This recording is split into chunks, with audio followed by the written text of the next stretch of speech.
Первая выставка недвижимости Армении в Москве. Арарат Парк Хаят. 12 и 13 апреля. Приходите.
Հորիզոնը շարունակում է աշխատանքը, բարև ձեզ։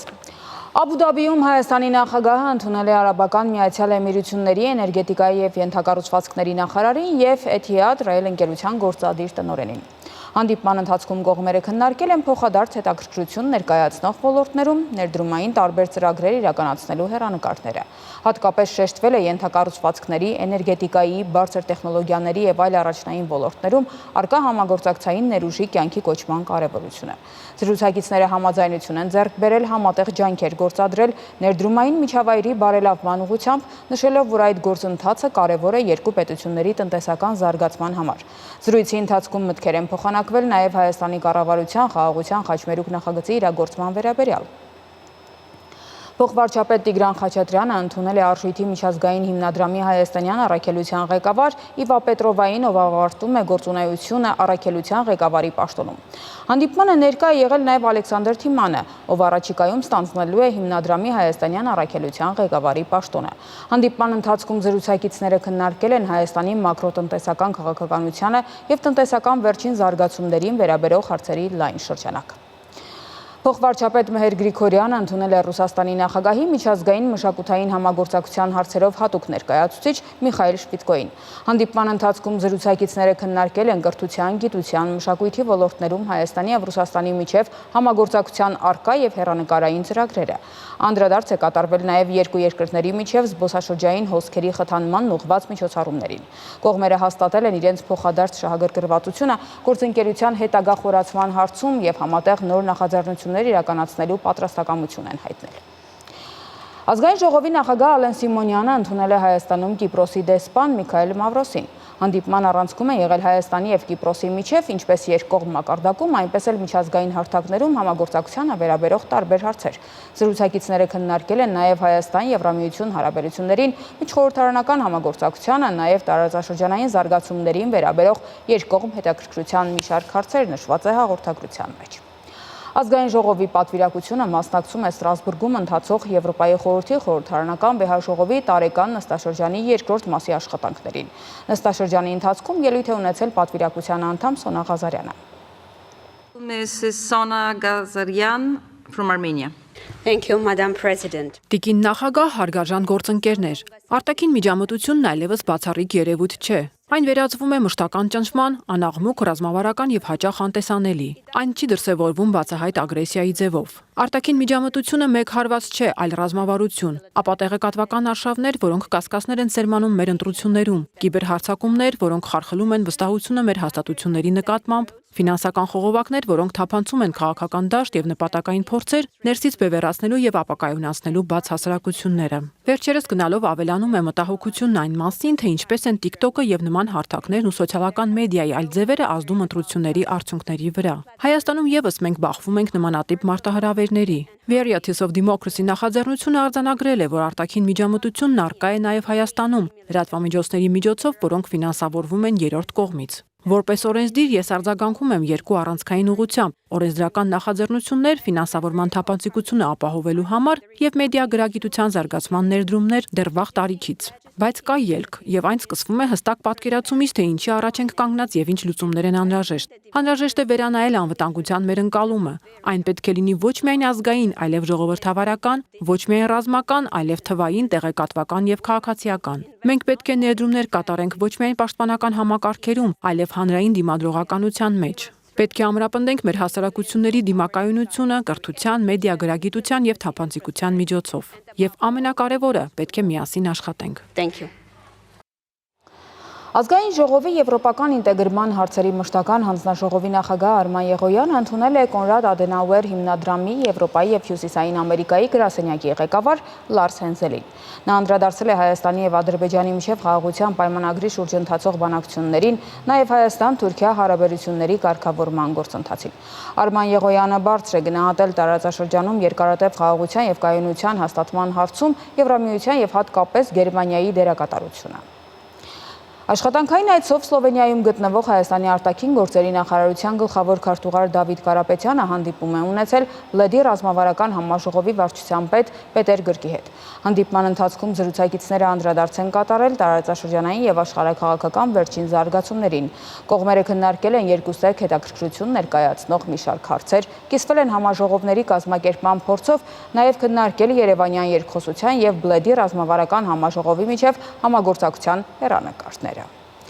Ազգային ժողովի գիտության, կրթության, մշակույթի, սփյուռքի, երիտասարդության եւ սպորտի հարցերի մշտական հանձնաժողովի այսօրվա նիստում ներկայացվել է հեռուստատեսության եւ ռադիոյի հանձնաժողովի 2024 թվականի գործունեության եւ տեսալսողական մեդիայի ոլորտում տեղեկատվության ազատության վիճակի մասին տարեկան հաղորդում։ Հեռուստատեսության եւ ռադիոյի հանձնաժողովի նախագահ Տիգրան Հակոբյանը ավելի շատ անդրադարձել է խնդիրներին, որոնք իր գնահատմամբ շուտապույտ լուծումներ են պահանջում։ Առաջինը եւ ամենակարևորը մենք շատ ենք խոսացել դրա մասին եւ դուք գիտեք այդ խնդիրը, կիսում եք այդ մտահոգությունները, դա կարգավորման շրջանակների ընդլայնումն է եւ կանոնակարգերի ներդաշնակությունը։ Եվ մենք նկատի ունենք ավանդական մեդիան, որը այսօր կարգավորվում է այս կամ այն չափով, դա հանրային մուլտիպլեքսում լիցենզավորված կազմակերպություններն են, դա հեղինակազորված տեսալսողական ծառայություններ մատուցողներն են եւ դա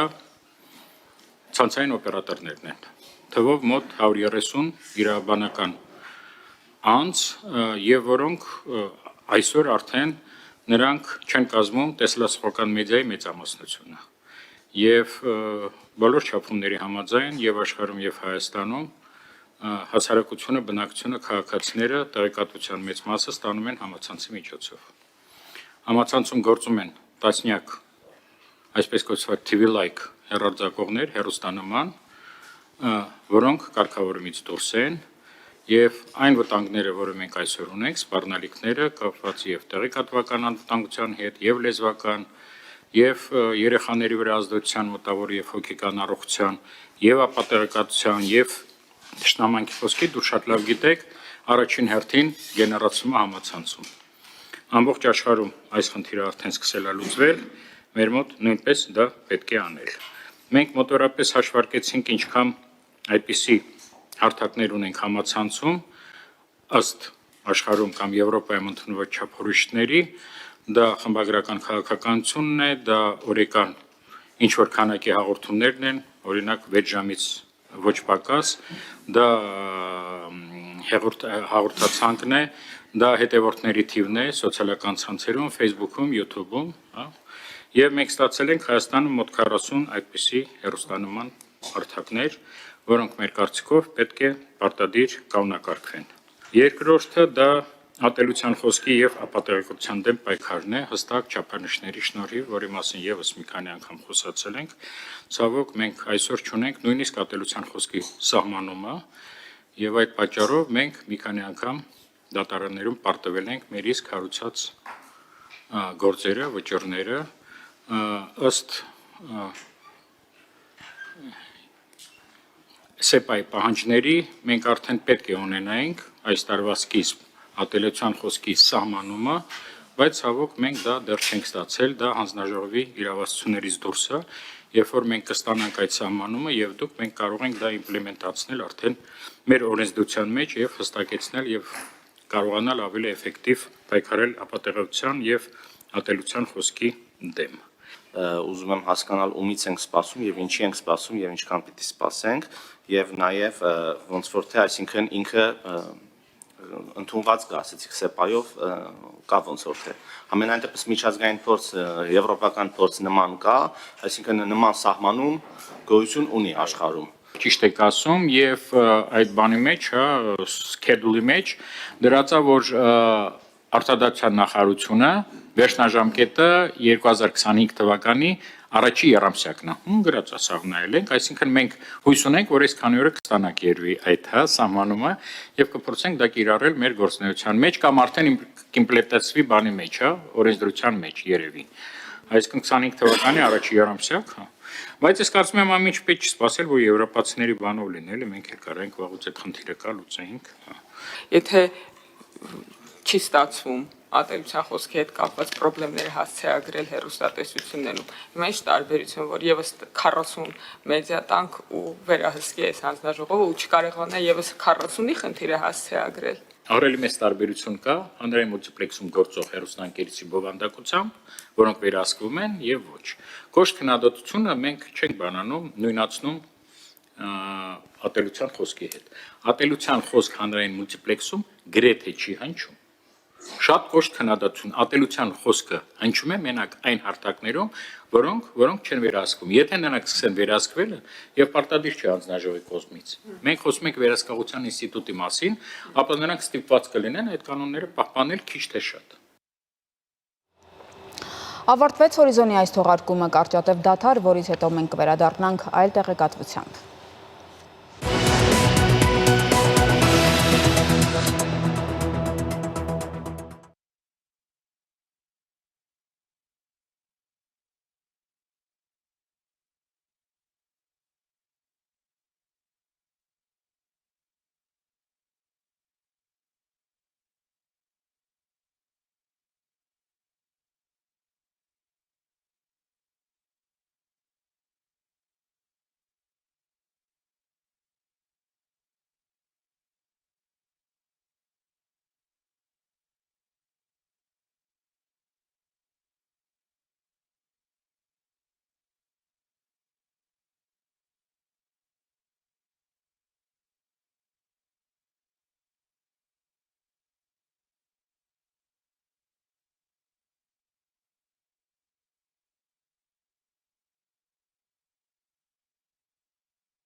Աբու Դաբիում հանդիպել են Ադրբեջանի եւ Իսրայելի արտաքին գործերի նախարարները։ Ջեյհուն Բայրամովը եւ Գիդեոն Սարը քննարկել են տարածաշրջանային եւ միջազգային խնդիրները։ Միջազգային անցուդարձի մյուս նորությունները տեսաշարում։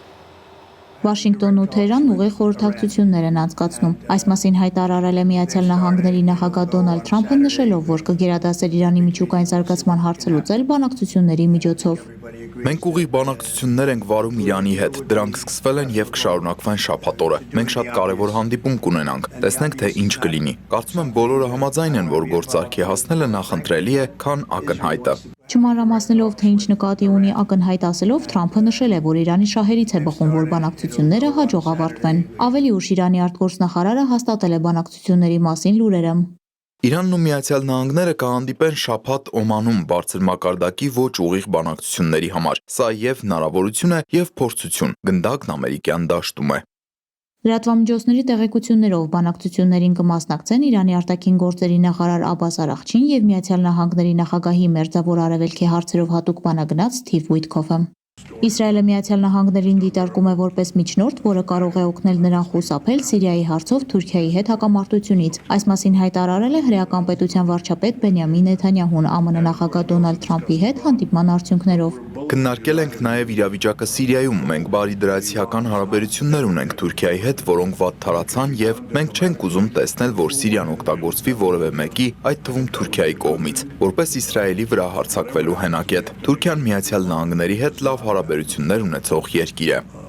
Իսրայելի վարչապետի խոսքերով ինքը եւ Թրամփը քննարկել են բազմաթիվ ուղիներ, որոնք թույլ կտան Իսրայելին խուսափել Թուրքիայի հետ հակամարտությունից։ Նեթանյահուն անդրադառնալով Թուրքիայի նախագահ Ռեջեփ Թայիպ Էրդողանի հետ Դոնալդ Թրամփի լավ հարաբերություններին նշել է, որ ԱՄՆ նախագահը կարող է իդեալական միջնորդ լինել Անկարայի եւ Թել Ավիվի միջև հակամարտության սրումից խուսափելու համար։ Թրամփն իր հերթին նշել է, որ Նեթանյահուին հորդորել է լինել ողջամիտ Թուրքիայի հետ ունեցած ցանկացած վեճի առնչությամբ։ Թուրքիայի արտաքին գործերի նախարարն էլ հայտարարել է, որ Իսրայելը պետք է իր արտաքին քաղաքականությունը տարածաշրջանում վարի ավելի մեծ պատասխանատվությամբ։ Իսրայելը պետք է ավելի պատասխանատու լինի իր արտաքին քաղաքականության մեջ, նրա ընտրած ռազմավարությունը, մասնավորապես օկուպացիան, երբեք նրան անվտանգություն չի բերի եւ բացասական հետևանքներ կունենա։ Միգուցե նրա կողմից իրականացվող սադրանքները որոշ տակտիկական հարցեր լուծեն, բայց ռազմավարական մակարդակում վնասը շատ ավելի լուրջ կլինի։ Ըստ Ֆիդանի, Իսրայելում երկու հիմնական քաղաքական ուղղություն կա։ Առաջինի կողմնակիցները ձգտում են հարաբերություններ կառուցել տարածաշրջանի երկրների հետ փոխադարձ հարգանքի հիման վրա, իսկ երկրորդը ձգտում է պահպանել հրեական պետության անվտանգությունը, թույլատնելով իր հարևաններին։ Վենեսուելայի նախագահը երկրում արտակարգ տնտեսական դրություն է հայտարարել կապված Միացյալ Նահանգների կողմից հայտարարված առևտրային պատերազմին։ Նիկոլաս Մադուրոն նշել է, որ այս քայլով պաշտպանում է Վենեսուելայի տնտեսությունը։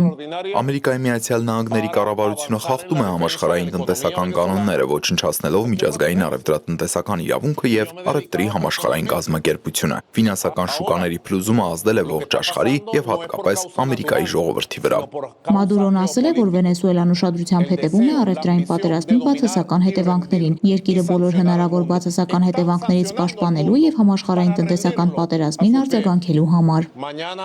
Հարավային Կորեայի կառավարությունն ընտրել է հունիսի 3-ը որպես արտահերթ նախագահական ընտրությունների օր Յուն Սոկ-յոլի իմպիչմենթի հաստատումից հետո։ Այս ընթացքում վարչապետ Han Dok-sung շարունակի պաշտոնավարել որպես պետության ղեկավար։ Նախագահի թեկնածուների նախնական գրանցումն արդեն սկսվել է։ Այն կավարտվի մայիսի 11-ին, իսկ նախընտրական քարոզարշավը կմեկնարկի մայիսի 12-ին։ Ապրիլի 4-ին երկրի սահմանադրական դատարանը միաձայն իշխանությունից հեռացրել էր նախագահ Յուն Սոկ-յոլին։ 2024 թվականի դեկտեմբերին երկրի ընդդիմությունն իմպիչմենթի ենթարկեց նախագահին երկրում ռազմական դրություն մտցնելու փորձի համար։ Ֆիլիպինների կենտրոնական Նեգրոս կղզում ժայթքել է Қан Լաոն հրաբուխը։ Այն արտանետել է մոտ 4 կիլոմետր բարձրությամբ մոխրի եւ ծխի սյուն։ Հրաբխի շրջանում հայտարարվել է վտանգի 3-րդ մակարդակ։ Սա ենթադրում է հրաբխային ակտիվության բարձրացում եւ հանկարծակի ժայթքումների հավանականություն։ Հարակից շրջաներում հետաձգվել են դպրոցական դասերը։ Қан Լաոն Ֆիլիպինների ամենամեծ հրաբուխներից է։ Նրա բարձրությունը 2435 մետր է։ Վերջին անգամ այն ժայթքել է անցյալ տարվա դեկտեմբերին։ Անահիտ Հակոբյան, Հորիզոն։ Պետական եկամուտների կոմիտեն հայտնում է, որ հայտնաբերվել է Հայաստան ներկրված առանձնապես խոշոր չափի շուրջ 12 կիլոգրամ քաշով մեթամֆետամին տեսակի թմրամիջոց։ Մանրամասները մեր գործընկերների տրամադրած ռեպորտաժում։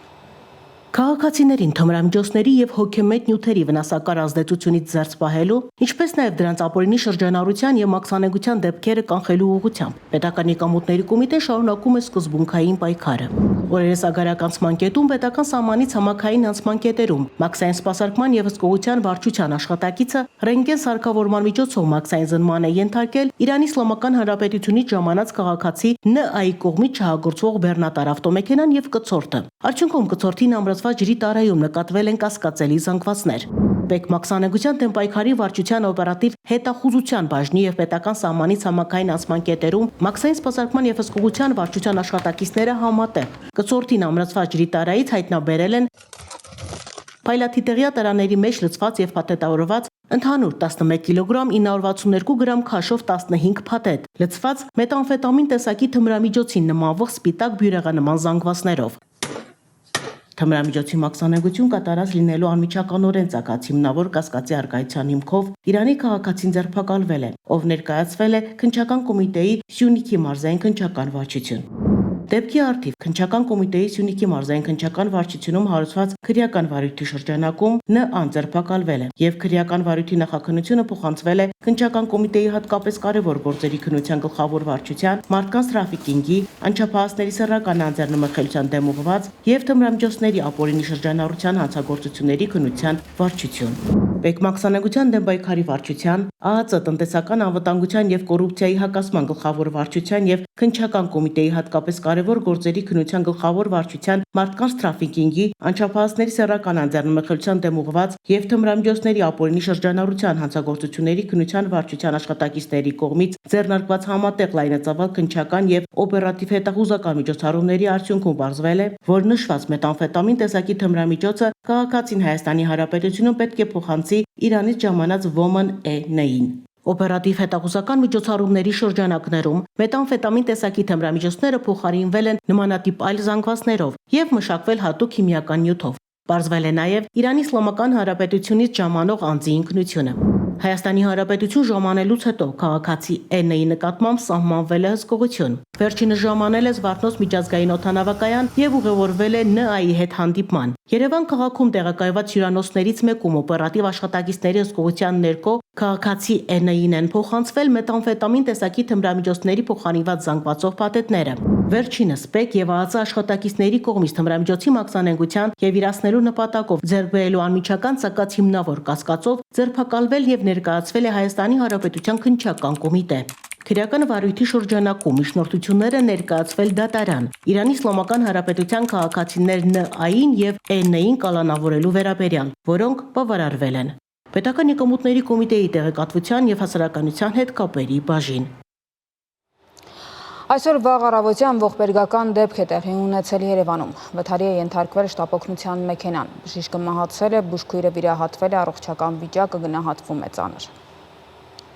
Այսօր ժամը 6-ի սահմաններում Երևանի Թամանցիների փողոցում շտապօգնության Toyota Magnish-ի մեքենան դուրս է եկել երթևեկելի գոտուց, բախվել էլեկտրասյանը, ինչի հետևանքով 3 անձ տեղափոխվել է հիվանդանոց։ Այս մասին հայտնեցին ներքին գործերի նախարարությունից։ Առողջապահության նախարար Անահիտ Ավանեսյանը Facebook-յան գրառմամբ հայտնեց, որ շտապօգնության բրիգադի բժշկուհին ցավոք մահացել է։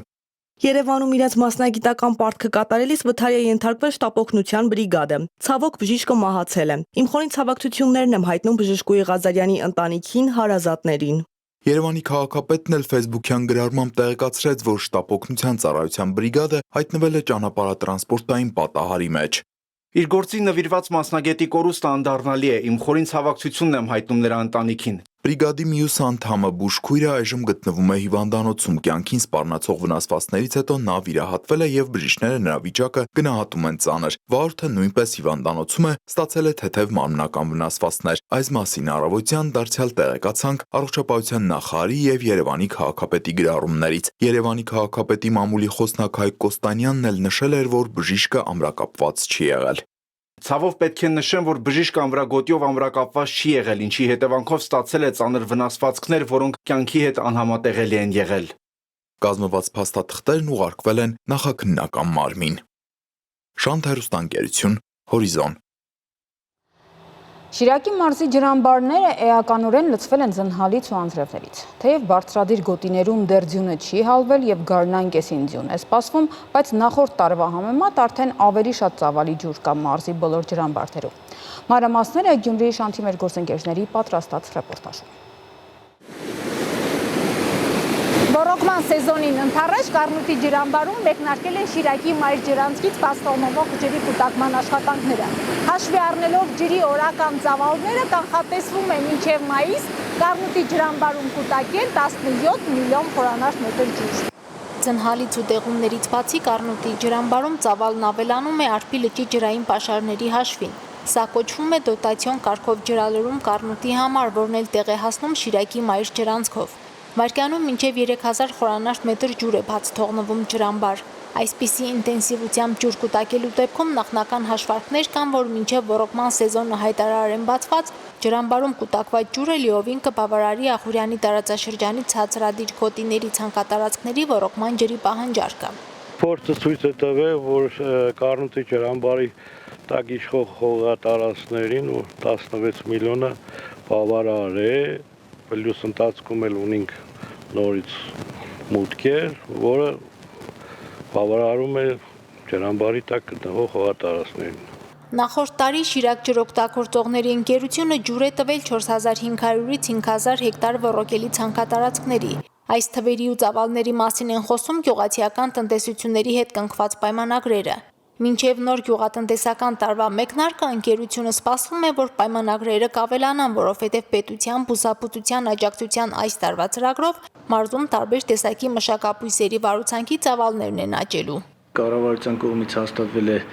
բուսաբուծության աջակցության ծրագիրը, որը խրախուսում է կանանացան հացահատիկային, հատիկնդեղեն, կերային եւ աշնանացան ցորենի ցանկատարությունների ավելացումը գյուղացիական տնտեսությունների դրանով պայմանավորված բնականաբար ունենանք ցանկերի աճ, ցանկատարությունները կավելանան։ Մարզի ցածրադիր հատվածներում գյուղացիական տնտեսություններն արդեն գարնանացանի գործն են սկսել։ Բնական ու դոտացիոն եղանակներով մարզի ջրամբարներում ջուրը հիմա կուտակվում է, այս պահին կա նորմայի սահմաններին մոտ ծավալ, բայց թե ինչ կսպասվի ոռոգման եռուն շրջանում, էլի կախված է բնությունից ու ջրային կորուստների կանխարգելումից։ Այս պահի դրությամբ Սառնախբյուր, Վարդակար, Թավշուտ, Մանտաշ եւ Ջաջուրի ջրամբարներում բոլոր տեղերում էլ ունենք նախորդ տարվա համեմատությամբ ավել ջուր եւ եղանակային պայմաններով պայմանավորված տեղումների քանակով դրանց ծավալները այդ այսօր արդեն ավելանալու են։ Մարզում մայիս-հունիսին է սպասվում ծնհալը, մասնակետներն այդպես են ասում ու այդ ընթացքում է ջրամբարներում ջրի ծավալ ավելանում։ Վարդակարի ջրամբարում որոշակի քանակի ջուր կա, իսկ Սառնախբյուրում ջրալրումներ դեռ չկան։ Առայժմ մերյալ ծավալի ջուրն է, որով գնացել է ձմեռացման։ Փառք Աստծո, այս տարի Վարդակարի ջրամբարում ունենք մուտք 250 լիտր վայրկյանում եւ ունենք կուտակված մոտավորապես 1.5 միլիոն խորանարդ մետր ջուր, իսկ Սառնախբյուրի մասով կարող եմ ասել, որ ծնհալքը հələ չի սկսվել, այնտեղ սառած է, բարձր է, որտեղ այնտեղ այս պահին տատար է։ Սպասենք տեղումներին եւ ծնհալքին։ Մանտաշի ջրամբարում այս պահին եւս նախորդ տարվա համեմատությամբ ավել ջուր կա կուտակված, ճիշտ է, տարբերությունը շատ չէ, բայց նախորդ տարվա համեմատությամբ շուրջ 1 միլիոն խորանարդ մետրով ավելի ջուր կա կուտակված եւ դա հնարավորություն է տալիս, որ այն սեզոնին, երբ որ ջրապահանջարկ կա, անհրաժեշտություն կա ջրի, այդ սեզոնին ավելի շատ ջուր կունենանք կուտակված։ Բավարար քանակի ջուր կուտակում են, բայց սովորաբար չի հերիքում, որի պատճառները մեծամասամբ ջրային կորուստներն են։ Շիրակ ջրօգտագործողների ենթակայության տակ գտնվող ջրատարների ու կուտակիչ ավազաններում մաքրման, ամրացման աշխատանքներ տարել են։ Աղբից ազատել են տարածքները, նույն խնդիրն ունեն նաև Շիրակի Մայրջրանցքի ջրատարները, որոնցում մեծ ծավալի կենցաղային աղբ է կուտակվում ամեն տարի։ Շիրկանալի կողքով անցնող գյուղերի կամ գյուղերի միջով անցնող այդ գյուղերի ազգաբնակության խնդրանքով է այդ աղբը մի լցնեք այդ կանալը ամբողջությամբ գնում է Կառնուտի ջրամբար։ Աղբամանները դրած է, որ գյուղով անցնում ես աղբամանները դրած է։ Աղբը փոխանակ շիրկանալը ուղղորդեք աղբամանները, դժվար է ինչը։ Ամեն տարի մաքրում ենք այդ պլաստիկ շշերը, որը թունավորում է։